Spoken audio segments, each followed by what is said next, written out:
これでわかるチューダー朝パート1。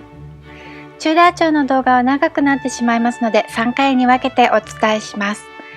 イギリス絶対王政全盛期の王朝です。1485年、ヘンリー7世から始まります。バラ戦争を終結させて即位し、チューダー朝を開きました。バラ戦争とはランカスター家とヨーク家の権力闘争。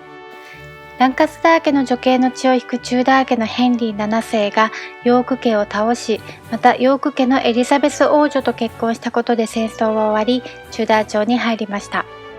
ヘンリー7世の死後即位したのが次男のヘンリー8世。イングランド最初の絶対君主となりました。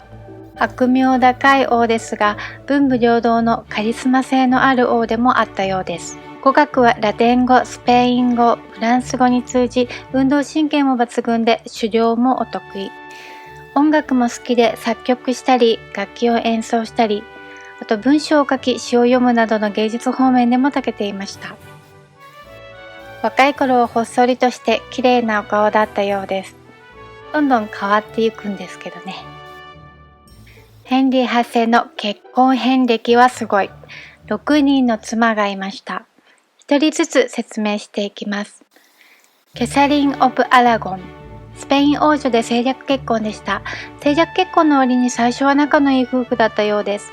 ただキャサリンは流産を繰り返し、やっと産むことができたのは女の子でした。ちなみにその子は後に女王となるメアリー1世です。王は世継ぎの男の子がどうしても欲しかった。イングランドは女性でも法律的に王になれるのですが、当時はまだ男性の方がいいとされていました。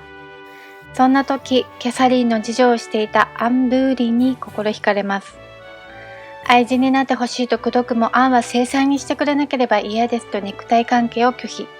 じらされてどうしてもアンを欲しくなった王はキャサリンとの離婚を考えます。ただカトリックは離婚を認めてはくれません。困りました。ヘンリーはもともと教皇レオ10世から信仰の擁護者の称号を授かるほど熱心なカトリック信者だったのです。でもアンが勝ちます。男の子も欲しいですしね。離婚はローマ教皇に認めてもらわなければ叶いませんが、ローマ教皇クレメンス7世に拒否され、それなら離脱だとイングランド全体をカトリックから抜いて、新たにイングランド国教会というオリジナルの宗教を作り、教皇ではなく国王自身がトップになりました。そしてアン・ブーリンと結婚。ですが彼女が産めたのはまた女の子だけでした。ちなみにその子が後の女王エリザベス1世です。この時アンは次は男の子を産むからと王の気持ちをつなぎ止めたのですが、次にできた男の子を流産してしまいます。ちなみにこの頃最初の妻キャサリンが病死するのですが、彼女が埋葬された日はアンが流産した日と同じだったことからキャサリンの呪いと囁かれました。王はアンから心が離れ、アンの次女に目が移り始めます。それが3番目の妃となるジェーン・シーモアでした。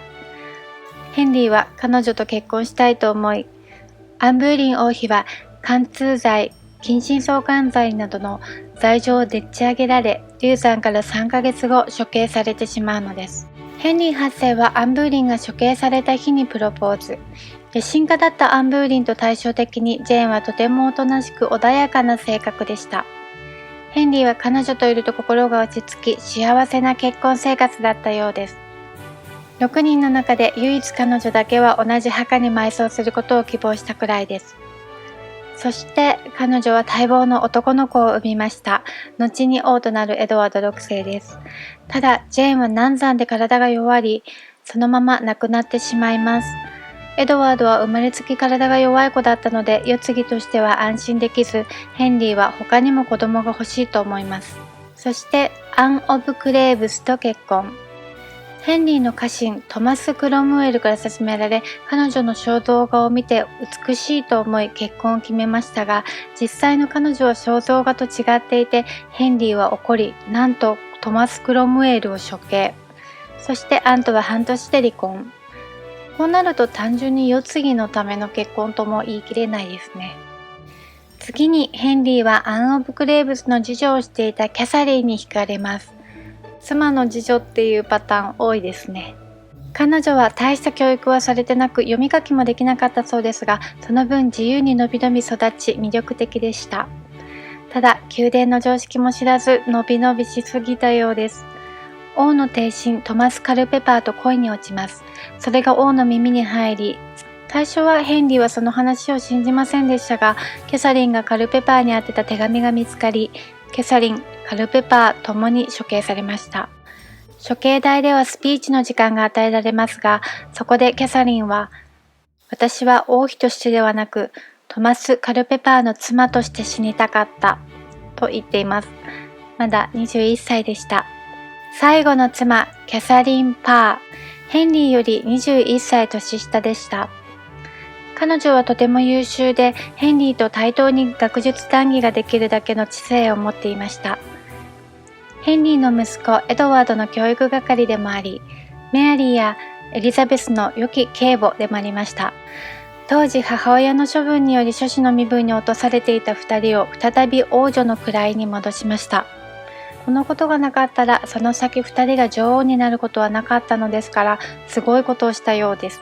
この頃ヘンリーは肥満、足の腫瘍、そして頻発する頭痛のためより一層気難しくなっていたのですが、彼女は献身的に看護をし、ヘンリーにも感謝されていました。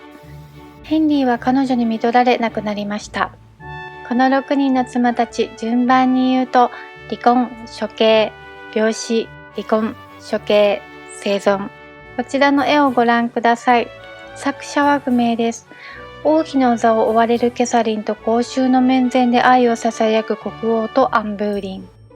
キャサリンのことも周りの目も気にせず、狙った獲物しか目に入ってないヘンリーがよく描かれています。イギリス史上最悪の夫と呼ばれるのがわかりますね。お疲れ様でした。次回の動画は9日間の女王やブラッディ・メアリーと呼ばれた女王が出てきます。ご視聴ありがとうございました。